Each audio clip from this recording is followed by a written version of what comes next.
جادو کے عوامل جن لکڑی کے جلنے سے 3 چیزیں پیدا ہوتی ہیں۔ روشنی، نور جس کے ذریعے آگ کے پاس بیٹھے لوگ ایک دوسرے کو پہچان لیتے ہیں۔ یہ روشنی سائنس کی زبان میں ایک قوت ہے۔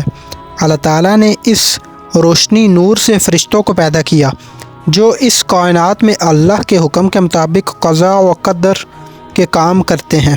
حرارت، گرمی یعنی لو۔ فرشتوں کی تخلیق کے کئی ہزار سال کے بعد اللہ تعالیٰ نے آگ کی لو سے جن کو پیدا کیا۔ حرارت بھی ایک قوت ہوتی ہے اور جن کو آگ کی لپٹ سے پیدا کیا، اور اس سے پہلے جنوں کو ہم آگ کی لپٹ سے پیدا کر چکے ہیں، یعنی ایسی آگ کی حرارت جس میں دھواں نہ ہو۔ خاک، لکڑی سے تیسری چیز جلنے کے بعد خاک حاصل ہوتی ہے۔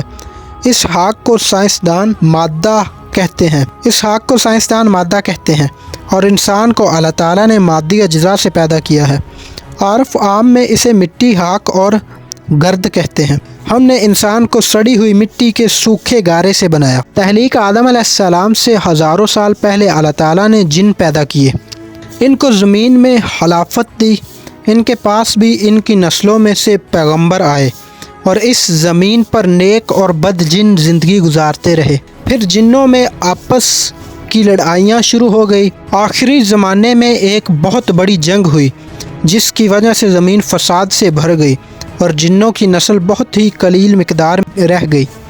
اللہ تعالیٰ نے جنوں کو خلافت عرضی سے معذور کر دیا اور ابلیس کو عالم بلاح میں بلا کر فرشتوں کی صحبت میں رکھ کر اس کی تعلیم و تربیت خصوصی انداز میں کی۔ باقی جن زمین پر ادھر ادھر گھوم پھر کر وقت گزارتے رہے اور ان کی نسلیں اب بھی دنیا میں موجود ہیں۔ آدم علیہ السلام کی پیدائش کے بعد اللہ تعالیٰ نے فرشتوں اور تمام زمینی مخلوقات کو حکم دیا کہ آدم علیہ السلام کو سجدہ کریں۔ ایک ابلیس کے سوا سب نے سجدہ کیا۔ پھر جب ہم نے فرشتوں کو حکم دیا آدم کے آگے جھک جاؤ تو سب جھک گئے، مگر ابلیس نے انکار کر دیا۔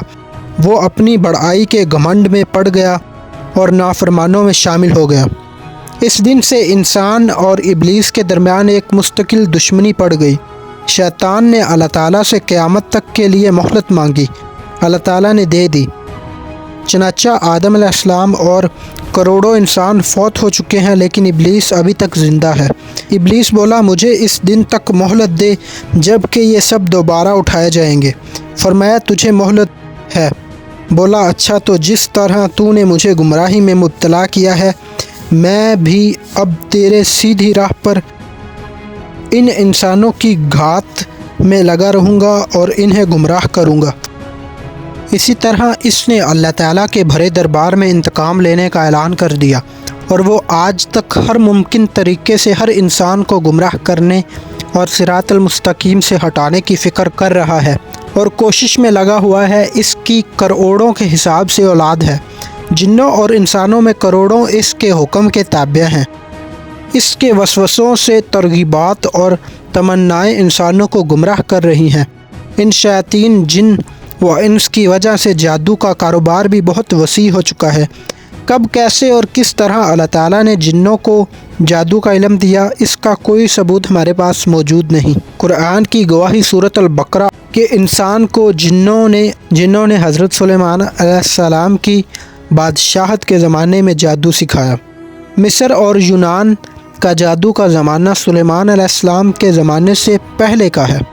قرآن مجید میں اللہ تعالیٰ نے ابلیس کو انسان کا کھلا دشمن قرار دیا ہے، اس لیے وہ جادو کے ذریعے خود انسانوں کو استعمال کر کے دنیا کا بڑا نقصان کر رہا ہے۔